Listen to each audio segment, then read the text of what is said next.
En el año 1940, Europa estaba viviendo uno de los momentos más oscuros de su historia. Como sabéis, era el inicio de la Segunda Guerra Mundial y las tropas de la Alemania nazi estaban empezando a controlar con su imperio de terror y su totalitarismo buena parte de Europa. En esos momentos, la única nación que quedaba con cierta capacidad de reacción era Inglaterra, pero Inglaterra estaba siendo también atacada y en una situación de desánimo frente a lo que significaba la amenaza nazi. En ese momento, una persona, uno de los gobernantes de Inglaterra, Winston Churchill, hizo un discurso que ha quedado para la posteridad como uno de los ejemplos de oratoria y de efectos en la población.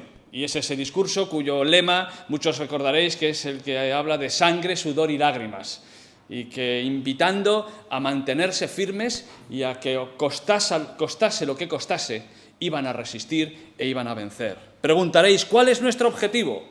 Puedo responderos con una palabra: victoria, victoria a toda costa, victoria a pesar del terror, victoria por largo y duro que sea el camino, porque sin victoria no hay supervivencia.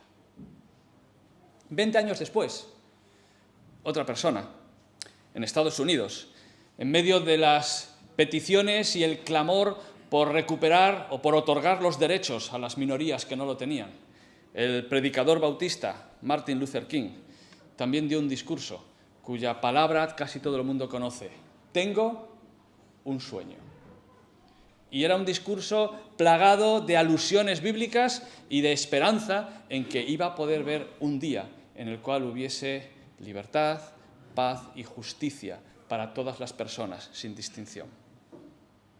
Casi 20 años después, otro hombre, en un momento de crisis en nuestro país, el que era el jefe del Estado en aquel momento, Juan Carlos I, salió a hacer una brevísima alocución con las siguientes palabras: he ordenado a las autoridades civiles y a la Junta de Jefes de Estado Mayor que tomen todas las medidas necesarias para mantener el orden constitucional dentro de la legalidad vigente. Fue parte del discurso de Juan Carlos I la noche del 23F. ¿Sabéis lo que tienen en común todos estos discursos? Cambiaron la historia. Los tres. Winston Churchill, con su discurso y sus arengas a la nación, logró que un país que estaba a punto de ser derrotado y desanimado cobrase nuevas fuerzas y estuviese dispuesto a liderar la reacción frente a la invasión nazi y el totalitarismo en Europa.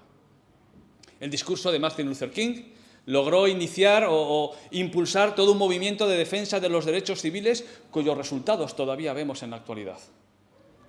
Y aunque sea más complicado hablar de la política nacional, es cierto que lo que hizo el jefe del Estado, Juan Carlos I, en aquellos momentos, paró lo que era o lo que fue la mayor amenaza contra el sistema democrático que había habido, que estaba recién estrenado en España. Fueron discursos en momentos cruciales que cambiaron la historia de esos pueblos y, por lo tanto, de alguna manera, la historia de la humanidad. Lo que tenemos delante de nosotros esta mañana es un discurso que supera a todos estos discursos que cambiaron la historia. Porque el discurso de Pedro, el que tenemos en Hechos 2, es un discurso que verdaderamente cambió la historia. Y os pido que me acompañéis en Hechos 2:14 a leer ese discurso trascendental, cuyas consecuencias perduran todavía hasta hoy, hasta nuestras propias vidas. Entonces Pedro, poniéndose en pie con los 11, alzó la voz y les declaró: varones judíos y todos los que vivís en Jerusalén, sea esto de vuestro conocimiento y prestad atención a mis palabras, porque estos no están borrachos como vosotros suponéis, pues apenas es la hora tercera del día, sino que esto es lo que fue dicho por medio del profeta Joel. Y sucederá en los últimos días, dice Dios, que derramaré mi espíritu sobre toda carne, y vuestros hijos y vuestras hijas profetizarán. Vuestros jóvenes verán visiones y vuestros ancianos soñarán sueños. Y aún sobre mis siervos y sobre mis siervas derramaré de mi espíritu en esos días y profetizarán. Y mostraré prodigios arriba en el cielo y señales abajo en la tierra, sangre, fuego y columna de humo. El sol se convertirá en tinieblas y la luna en sangre, antes que venga el día grande y glorioso del Señor. Y sucederá que todo aquel que invoque el nombre del Señor será salvo. varones israelitas, escuchad estas palabras. Jesús, el Nazareno, varón confirmado por Dios entre vosotros con milagros, prodigios y señales que Dios hizo en medio vuestro a través de él, tal como vosotros mismos sabéis. A este, entregado por el plan predeterminado y el previo conocimiento de Dios, clavasteis en una cruz por manos de impíos y le matasteis, a quien Dios resucitó, poniendo fin a la agonía de la muerte, puesto que no era posible que él quedara bajo el dominio de ella. Porque David dice de él: veía siempre al Señor en mi presencia, pues está a mi diestra para que yo no sea conmovido. Por lo cual mi corazón se alegró y mi lengua se regocijó, y aún hasta mi carne descansará en esperanza. Pues tú no abandonarás mi alma en el Hades, ni permitirás que tu santo vea corrupción. Me has hecho conocer los caminos de la vida, me llenarás de gozo con tu presencia. Hermanos, del patriarca David os puedo decir confiadamente que murió y fue sepultado, y su sepulcro está entre nosotros hasta el día de hoy. Pero siendo profeta, y sabiendo que Dios le había jurado sentar a uno de sus descendientes en su trono, miró hacia el futuro y habló de la resurrección de Cristo, que no fue abandonado en el Hades, ni su carne sufrió corrupción. A este Jesús resucitó Dios, de lo cual todos nosotros somos testigos. Así que, exaltado a la diestra de Dios, y habiendo recibido del Padre la promesa del Espíritu Santo, ha derramado esto que vosotros veis y oís. Porque David no ascendió a los cielos, pero él mismo dice: dijo el Señor a mi Señor, siéntate a mi diestra hasta que ponga a tus enemigos por estrado de tus pies. Sepa, pues, con certeza, toda la casa de Israel, que a este Jesús a quien vosotros crucificasteis, Dios le ha hecho Señor y Cristo. Al oír esto, compungidos de corazón, dijeron a Pedro y a los demás apóstoles: hermanos, ¿qué haremos? Y Pedro les dijo: arrepentíos y sed bautizados cada uno de vosotros en el nombre de Jesucristo para perdón de vuestros pecados, y recibiréis el don del Espíritu Santo. Porque la promesa es para vosotros y para vuestros hijos y para todos los que están lejos, para tantos como el Señor nuestro Dios llame. Y con muchas otras palabras testificaba solemnemente y les exhortaba diciendo: sed salvos de esta perversa generación. Un discurso que cambia la historia. Una intervención realmente pertinente y adecuada por parte de Pedro.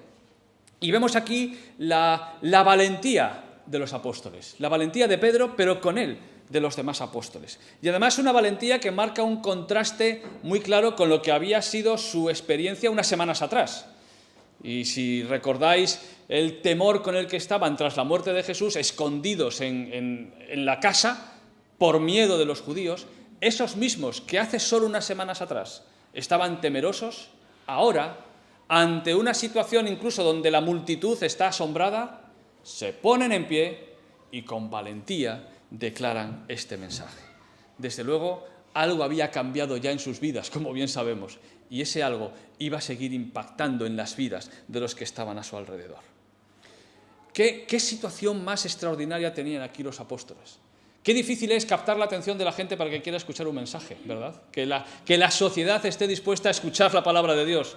Pero aquí tenía Pedro a toda una multitud expectante por ver qué es lo que tenían que decir. Porque estaba ocurriendo una situación, y habéis escuchado, habéis tenido este texto la semana pasada de cómo el Señor había obrado a través del Espíritu Santo y con esa venida y cómo eso había asombrado a toda la población. Esa población quería saber qué es lo que estaba pasando. Así que aprovecharon la oportunidad que el Señor les había dado de tener todo un auditorio pendientes de lo que tenían que decir. Y aquí vemos a Pedro, un pescador en excedencia, haciendo un discurso que es un modelo de inteligencia, de eficacia, de argumentación bíblica. Vemos Pedro, el resultado de su discipulado de 3 años con el Señor y la obra del Espíritu Santo en su vida, utilizándolo para llevar un mensaje asombroso. Empieza su discurso refutando la acusación que ya estaba empezando a surgir en Jerusalén, en medio de los judíos. Porque ya desde el primer momento en que la Iglesia empieza su historia, vemos cómo hay personas que burlan, desprecian y malinterpretan lo que es el significado de la Iglesia cristiana. Como otros se burlaban y decían, están borrachos, en alguna de las traducciones están llenos de mosto, es decir, han bebido algo y eso les ha afectado, esa euforia que tienen no es normal, así que ahí algo raro está ocurriendo. Ese desprecio, esa burla, a lo largo de la historia de la Iglesia muchas veces se ha convertido también en hostilidad y en persecución. Y sabemos cómo ante la vida de la Iglesia, muchas veces la sociedad que está a nuestro alrededor no solo no entiende, sino que se burla y desprecia aquellas cosas que incluso para nosotros son sagradas, porque vienen de parte de Dios. Y lo que hace aquí Pedro es aclararles lo que está pasando. Refuta su malinterpretación de los hechos, si es que no era malinterpretación, sino directamente mala intención, pero les aclara, no, esto no es lo que estáis diciendo. Y les va a dar una serie de argumentos para que entiendan que lo que están viendo es algo que tiene un sentido mucho mayor de lo que ellos creen. ¿Cuántas veces, como iglesias, como cristianos, tenemos que estar aclarando malentendidos acerca de lo que es la Iglesia cristiana, lo que significa la vida cristiana, lo que es el mensaje del Evangelio? Y a lo largo de nuestra historia como evangélicos, y evangélicos en España, hemos tenido que dar tantas explicaciones para quitar esos prejuicios y esa malinterpretación de lo que realmente significa el cristianismo bíblico. Y cosas que son esenciales, como la adoración, el comprender quién es Jesús. ¿Cuántas veces eso ha sido la burla? En el Imperio Romano se burlaban de los cristianos porque adoraban a alguien que había sido crucificado. Y eso era objeto de risa para la sociedad de su tiempo. Y los cristianos tenían que aclarar lo que eso significaba. O la importancia de la Escritura, o tantas cosas que son parte de nuestra fe. ¿Cuántas veces han sido objeto de burla y de desprecio por el mundo que nos rodea? Y Pedro, precisamente, demuestra en la práctica lo que después escribió en una de sus cartas. Primera Pedro 3:15. Santificad a Cristo como Señor en vuestros corazones, estando siempre preparados para presentar defensa ante todo el que os demande razón de la esperanza que hay en vosotros. Pero hacedlo con mansedumbre y reverencia. Pedro está aquí definiendo lo que fue su conducta aquí, en Hechos 2. Vemos que él hace eso, presenta razón de su esperanza y además lo hace de una manera reverente, pero también convincente, como veremos más adelante. Así que Pedro aclara lo que está ocurriendo y además utiliza lo que es motivo de asombro y de burla, utiliza precisamente eso para hacer un giro en el argumento y demostrarle que eso que tanto sorprende y que os reís, pues mirad, esto es algo importantísimo que tenéis que entender. Les muestra lo que significa lo que están viendo. Y guiado por el Espíritu, como el Señor mismo les prometió, no os preocupéis por lo que habréis de decir, porque el Espíritu os va a guiar. Dio un giro argumental para que lo que parecía motivo de burla se convirtiera en motivo de predicación. Esto que estáis viendo que tanto sorprende es el cumplimiento de toda esa profecía que estábamos esperando desde nuestros antepasados, hoy se está cumpliendo en medio de vosotros. Así que, tras su intervención, Pedro va a hacer una argumentación tremendamente convincente en los siguientes versículos, desde el 17 hasta el 36. Y si os dais cuenta, una vez que explica y aclara lo que está ocurriendo, lo que hace Pedro es basarse en la palabra. Su argumentación y su predicación se basa en la palabra de Dios y coge los textos adecuados para explicar lo que significan y aplicarlos a lo que estaba ocurriendo y la que era la necesidad de sus oyentes. Eso a algunos os suena, ¿verdad? Que hemos hablado de esto ayer mismo. Eso es lo que está haciendo Pedro precisamente en este lugar. Se basa en la palabra, no en su experiencia personal. Fijaros que solo utiliza la experiencia personal, lo que están viendo y viviendo, como punto de arranque. Pero lo que hace es llevarles a la palabra de Dios para que entiendan qué es lo que eso significa. Y en el fondo eso sigue siendo igual para nosotros. Claro que muchas veces podremos partir y debemos partir de lo que es nuestra experiencia, de lo que Cristo ha hecho en nosotros, pero siempre dirigiendo a las personas a lo que Dios nos dice, al desafío de Dios en su palabra. Y lo que hace aquí Pedro es anclar su mensaje en el Antiguo Testamento, en las profecías, y explicar lo que eso significaba a una audiencia que entendía el significado de esas citas. Porque claro, es importante tener en cuenta que aquí a los que está hablando son judíos judíos que conocen el Antiguo Testamento y por lo tanto utiliza el Antiguo Testamento para aclarar sus dudas y para enseñarles qué es lo que está ocurriendo. Conecta lo que está ocurriendo con la realidad de su audiencia. Ellos entendían perfectamente lo que le estaban diciendo. De hecho, constantemente les dice: vosotros mismos sabéis de lo que os estoy hablando, vosotros lo habéis visto, nosotros somos testigos de estas cosas. Pedro consigue conectar su mensaje con su audiencia. Es interesante, y lo veréis después cuando avancéis en el libro de los Hechos, cómo los apóstoles son capaces de adecuar su mensaje a la audiencia. No cambiar el mensaje, sino la manera de presentarlo, hacerlo de tal manera que su audiencia lo entienda. Y el ejemplo más claro es el de Pablo en Atenas, donde hace otra forma de presentar el Evangelio con el mismo contenido. Pero claro, para los griegos los atenienses no tenía ningún valor el Antiguo Testamento. Demostrarles a los atenienses que Jesús era el Cristo con citas del Antiguo Testamento, para ellos eso no significaba nada. Pero para los judíos sí. El mensaje era el mismo, pero la forma de presentarlo se adecuaba a las necesidades, al lenguaje, a las condiciones de los oyentes. Vemos en el libro de los Hechos cómo los apóstoles, guiados por el Espíritu, son capaces de llegar a la audiencia en su lenguaje, en su cultura, en sus circunstancias. Pero si nos fijamos en el contenido de todo lo que está haciendo aquí Pedro, sobre todo centra su mensaje en Cristo. Y la parte, el meollo del mensaje, con las citas del Antiguo Testamento, lo vemos a partir del versículo 22, donde dice: varones israelitas, escuchad estas palabras. Jesús, el Nazareno, varón confirmado por Dios entre vosotros. El mensaje de Pedro va a ser un mensaje profundamente cristocéntrico, es decir, centrado en quién es Jesús, quién es el Cristo. Y va a citar fundamentalmente 4 aspectos de la vida de Jesús, de quién es Jesús y lo que es su obra. 4 elementos que vemos en los siguientes versículos. El primero es cómo le nombra. Y le nombra Jesús el Nazareno. Claro, a mí esa manera de nombrarlo me causa cierta sorpresa, porque sería como el título menos adecuado. ¿Recordáis lo que ocurrió cuando alguien le presentó a Jesús? Le dijo: mira, este es el profeta de Nazaret. ¿Y qué le contestó? ¿Os acordáis? ¿De Nazaret puede venir algo bueno? El que el profeta viniese de Nazaret no era precisamente la mejor carta de presentación, porque para los judíos no era la expectativa que el Mesías fuese alguien que viniese de Nazaret. Pedro podría haber dicho otras cosas igualmente ciertas. Podría haber dicho: Jesús, el profeta, y no hubiese mentido, era profeta. Jesús, el maestro, y es verdad, era el maestro. Pero no, elige un título que curiosamente es el título menos mesiánico de todos. Jesús, el de Nazaret. Jesús, el hombre, el vecino de la zona del norte, de esa zona que en principio no os parecía la más importante. Un título quizás impopular, pero precisamente es el que utiliza.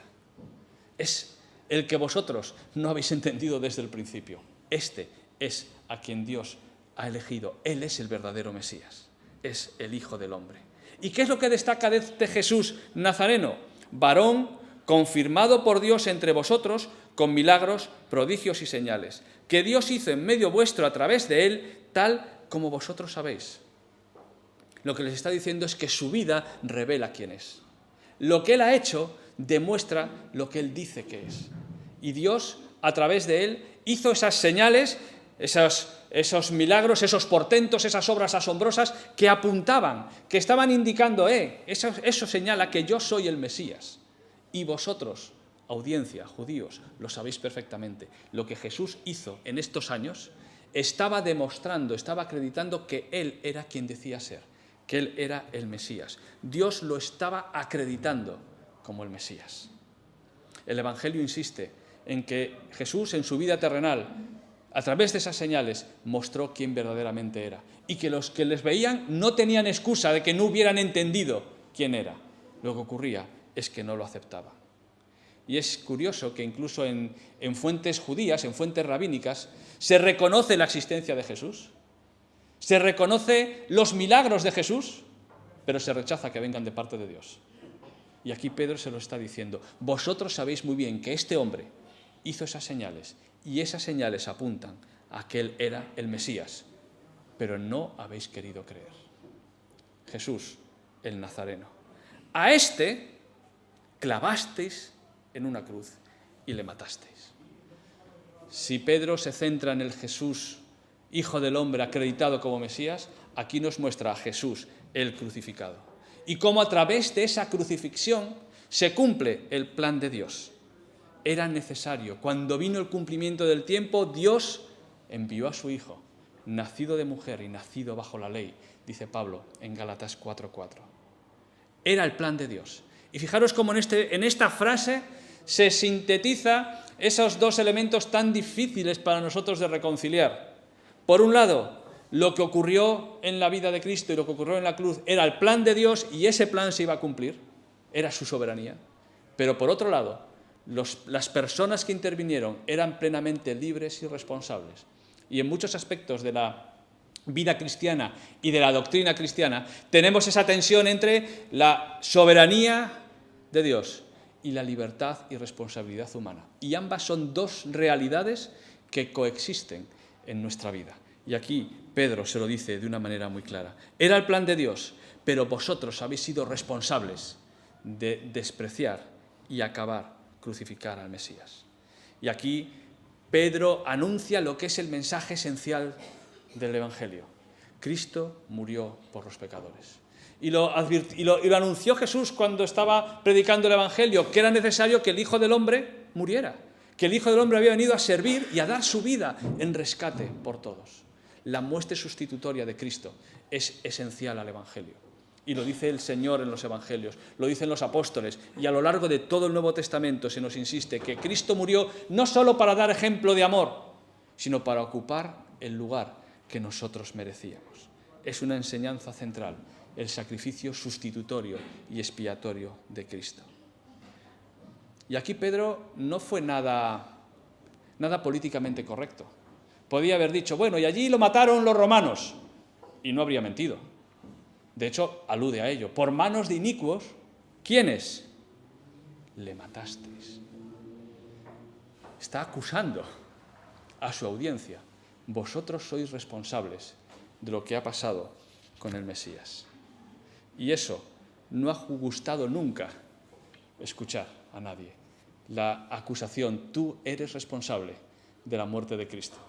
Y en el fondo el mensaje del Evangelio llega a un punto en el cual siempre el ser humano tiene que darse cuenta de que Cristo murió ahí por mi culpa, ocupando mi lugar. Jesús crucificado. Pero no termina ahí la explicación de Pedro. A quien Dios resucitó, poniendo fin a la agonía de la muerte, puesto que no era posible que él quedara bajo el dominio de ella. Versículo 24. Jesús fue crucificado, sí, pero Jesús también fue resucitado. Y en este caso, fijaros cómo Pedro necesita dar una explicación más extensa. Decirles que Jesús venía de Nazaret, había vivido, había tenido señales, había muerto en una cruz, no necesitaba mucha demostración. ¿Por qué? Porque todos ellos lo sabían. Por tanto, no había que demostrarlo. Pero claro, la resurrección ya era otra cosa. La resurrección era algo que rompía los esquemas, tanto de los judíos como de los gentiles. Y que sigue rompiéndola hoy. ¿Cuánta gente está dispuesta a aceptar que Jesús era un buen maestro? Pues cualquiera que tenga un mínimo conocimiento sabe que Jesús existió, sabe que Jesús fue un maestro y muchos incluso se admiran de su enseñanza. Muchos también saben que la historia demuestra que Jesús fue crucificado. Y por lo tanto, hasta ahí podemos no tener ningún problema a la hora de compartir el Evangelio. Y supongo que os habrá ocurrido en algunas conversaciones, pues sí, que las personas están dispuestas a admitir eso. Pero ya pasar a que Jesús resucitó, la cosa cambia. Porque ya estás hablando de algo que es sobrenatural. Algo que no es la experiencia normal del día a día. Y las personas a ese punto ya, creer eso, ya cambia todo. Porque si tú crees que Jesús resucitó, eso no te deja indiferente. Tendrás que tomar alguna decisión al respecto.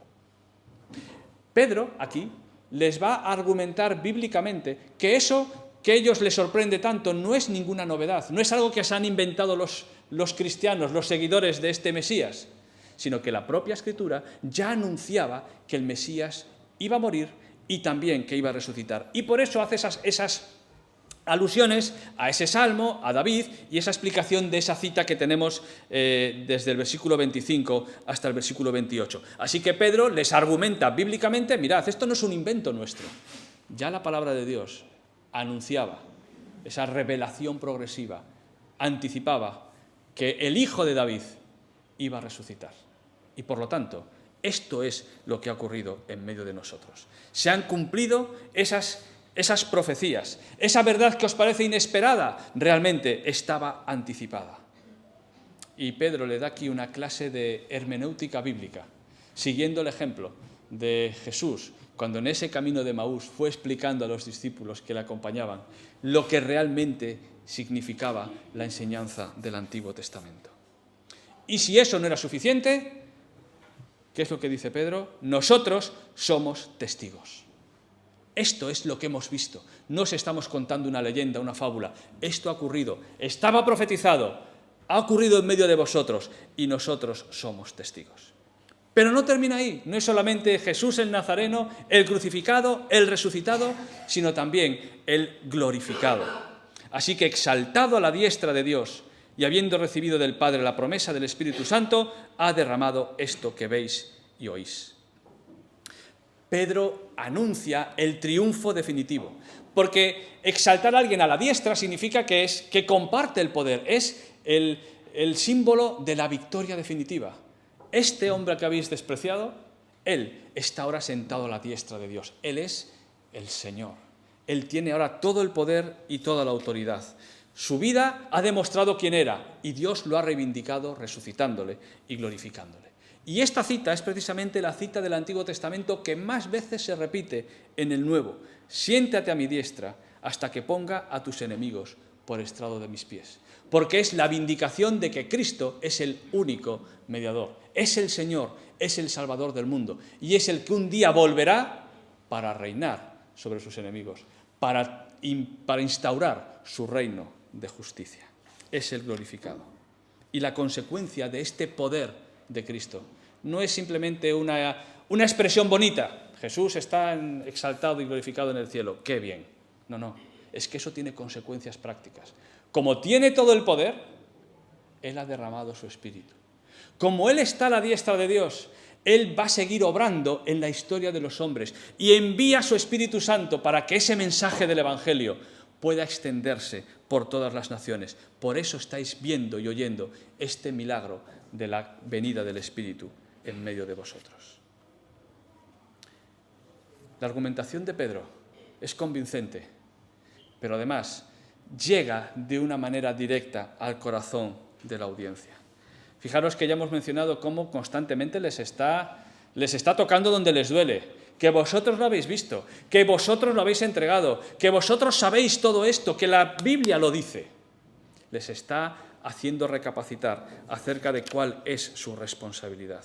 Es un mensaje realmente comprometedor, pero además es un mensaje apelativo. Pedro les dijo, versículo 38, arrepentíos. Versículo 40, sed salvos de esta perversa generación. El discurso de Pedro no se quedó en enunciar los hechos que habían ocurrido, sino en apelar al corazón de la audiencia para que se diera cuenta de cuál era la realidad y el mensaje del Evangelio. Sin duda, un discurso magistral y una lección para todos los que en algún momento tenemos que predicar la palabra, sea en el contexto que sea. Todos los que lo prediquemos formalmente o los que tengamos la ocasión de compartir el Evangelio con las personas que nos rodean. La reacción fue consecuente con la grandeza del discurso que se dio en esta ocasión.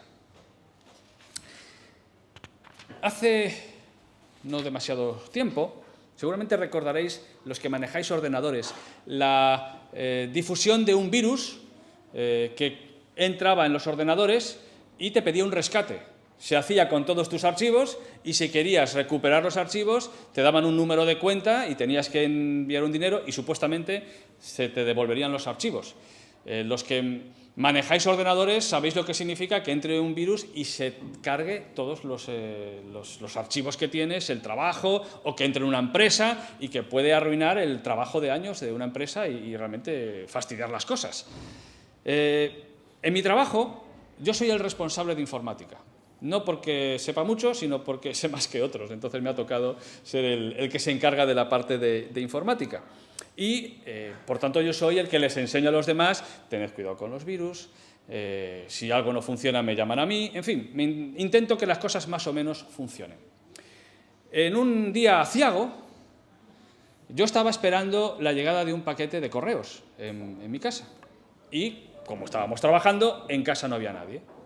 Y entonces recibo, justamente ese día que yo esperaba la llegada de un paquete de correos, un correo electrónico remitido por correos. Y yo, claro, me han llevado el paquete y no estamos en casa y me avisan. Y entonces el mensaje me decía, para descargar el aviso, pulsa aquí. Y pulsé aquí. ¿Y qué ocurrió? Que se descargó un virus que afectó a todos los archivos de mi ordenador. Pero claro, mi ordenador estaba en red con todos los equipos del centro. Así que el virus corrió a todos los ordenadores de los demás compañeros, departamentos y aulas del centro. Pero claro, además yo era jefe de estudios y mi despacho era despacho de dirección. Así que estaba conectado con la red del otro centro, donde está alojado el servidor, donde están los datos centrales que se envían a la Junta de Castilla y León. ¿Qué he hecho? La sensación de vergüenza, de disgusto, de ¿ahora qué hago? Busqué cómo resolverlo, arreglé algunas cosas, pero el estropicio era tan tremendo que no podía hacer nada. Y tuve que llamar al responsable central de sistemas informáticos de mi ministerio, de la Consejería de Educación en Salamanca, y claro, cuando le cuento, dijo, pero ¿has sido tú? Sí. Bueno, pues a ver cómo lo arreglamos. Qué sensación de vergüenza, qué metedura de pata, qué situación más desagradable, que afortunadamente se resolvió solo con ayuda externa y desde entonces tengo más cuidado que antes con todo lo que se descarga y aparece por Internet. Hermanos, ¿qué haremos? Hermanos, ¿qué haremos? Versículo 37. La audiencia estaba impactada porque se habían dado cuenta de lo que habían hecho. Habían crucificado al Mesías. Habían acabado con el esperado, con el Salvador, con el enviado de Dios. Habían sido ellos los responsables de la muerte de Cristo. Su corazón estaba compungido, estaba con un pellizco, con un dolor ahí, con una punzada que se daban cuenta de cuán terrible era lo que ellos habían hecho. De pronto el mensaje de Pedro había despertado en ellos la realidad de su situación delante de Dios, su conciencia de culpa, su miseria espiritual, su fracaso como persona. Hemos rechazado al Mesías. Y todos los seres humanos compartimos una situación común y es el yo no he sido. Los niños pequeños lo dominan, ¿verdad? ¿Quién? Yo no he sido. Ha sido el otro.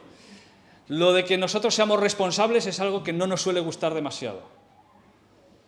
Y sin embargo, es imprescindible que seamos capaces de reconocer nuestra culpa, nuestra responsabilidad delante de Dios. El mensaje del Evangelio es un mensaje que primero tiene que tocar el corazón para darnos cuenta de que estamos desnudos y vacíos delante de Dios, que somos culpables delante de Él. Y eso es lo que hace aquí el apóstol Pedro. Les muestra que son responsables, culpables de la muerte del Mesías. Pero el mensaje del Evangelio no se queda ahí, porque cuando la audiencia impactada y compungida le dice ¿qué haremos? Arrepentíos. No tenéis que hacer nada, salvo arrepentíos, creed, bautizaos como evidencia de que vuestra fe es genuina. En el libro de Hechos vemos constantemente esta dinámica de predicación de la palabra y personas que lo aceptan y personas que rechazan, y un llamado constante a creer, a arrepentirse, a aceptar el mensaje de Dios. Es la invitación de Dios desde el principio, desde la caída de nuestros primeros padres, desde todas las páginas de la Biblia. Es Dios invitando a los seres humanos, venid a mí, restaura la relación conmigo, porque te amo y voy a darlo todo para que podamos reencontrarnos y que puedas ser aquello por lo cual yo te he creado. Y lo que Pedro les dice, mira, lo que tenéis que hacer es arrepentiros. Es decir, es cambiar vuestra actitud, cambiar vuestra mente. Es más que una emoción, es más que seguir una costumbre, una religión, unas formas. Desde el primer momento, el mensaje de Jesús fue arrepentíos y creed en el Evangelio. Fue un llamado a creer el mensaje de Dios. Fue una invitación a la salvación. Y esa expresión de fe se evidencia después en la pertenencia a una comunidad, a través de ese gesto simbólico pero cargado de significado que es el bautismo, que no nos salva, y lo sabemos, sino que expresa nuestra verdadera fe y arrepentimiento delante de Dios. Y creo que no hace falta que os demuestre que el arrepentimiento y la fe es lo que salvan, no el bautismo. Los propios apóstoles en su predicación constantemente lo que recuerdan es que lo que salva es el arrepentimiento y la fe, y el bautismo es la consecuencia práctica de esa fe expresada, porque significa que perteneces y te involucras en una nueva comunidad. Y entonces todo cambia. Entonces el Espíritu Santo viene, obra, porque la promesa es para vosotros y para vuestros hijos. Porque esto que habéis visto y que os asombra tanto es lo que Dios tiene preparado para todos nosotros. La venida de su Espíritu que transforma las vidas, que cambia lo que antes éramos, para que ahora seamos una nueva creación de Dios. Y por eso Pedro les explica toda esa profecía de Joel y cómo la venida del Espíritu está prometida para todos, mayores y pequeños, hombres y mujeres. ¡Qué cambio tan extraordinario en lo que significa la Iglesia, donde todos son iguales delante de Dios y reciben los dones, el Espíritu y las posibilidades del ministerio!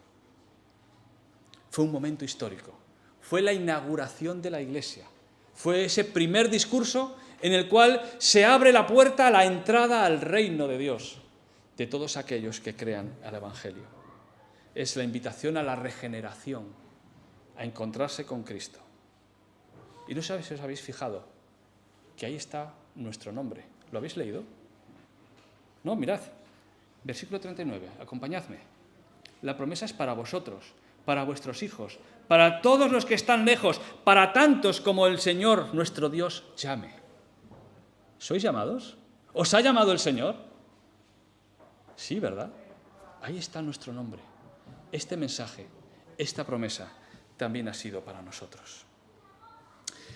Hay discursos que cambian la historia. Y ha habido discursos en la historia de la humanidad que han sido claves para el devenir de la humanidad. Pero no hay mayor discurso ni mayor mensaje que el mensaje del Evangelio. Porque es el mensaje que cambia las vidas. Es el mensaje que Dios nos ha dado. Y este discurso de Pedro es el primero de muchos discursos, de muchos mensajes que a lo largo de la historia el Señor ha permitido que lleguen al corazón de las personas para cambiar sus vidas. Pero para eso, como Pedro, tendremos que tener la valentía de ponernos en pie. Tendremos que estar dispuestos a arriesgarnos, a utilizar incluso la burla para cambiarla en argumento para llevar hacia el Evangelio. Necesitamos aprender también a conectar con nuestra generación, a que prediquemos en un lenguaje que la gente entienda y que puedan comprender quién es Jesús, qué es el Mesías, qué es la Iglesia, qué es la vida eterna. Dice John Stott: no tenemos derecho a amputar este evangelio apostólico proclamando la cruz sin la resurrección, o haciendo referencia al Nuevo Testamento pero no al Antiguo, ofreciendo perdón sin espíritu, o demandando fe sin arrepentimiento. El evangelio bíblico es un todo completo. Y como en el caso de este discurso, es necesaria una respuesta personal. ¿Ha cambiado ya Dios tu historia? ¿Eres ya uno de esos llamados por Dios que Dios transforma sus vidas para vida eterna? No sé si hay alguien aquí que todavía simplemente oye hablar del Evangelio, pero no es perteneciente al reino de Dios. Hoy es un buen día para reencontrarte con Dios. Pero el mensaje también es para todos nosotros, porque todos nosotros necesitamos que Dios cambie nuestra historia. Incluso como creyentes, seguro que hay cosas que nos gustaría cambiar. Dios sigue abriendo la puerta para restaurar la relación con Él, para rehacer aquellas cosas que en nuestra vida como creyentes se han podido ir deshaciendo, para que vivamos en esa vida del poder del Espíritu, que realmente regenera, transforma y da vida nueva. Que el Señor nos ayude a vivir en esa realidad y que ese mensaje que cambió la historia cambie también cada día nuestras vidas. Que así sea.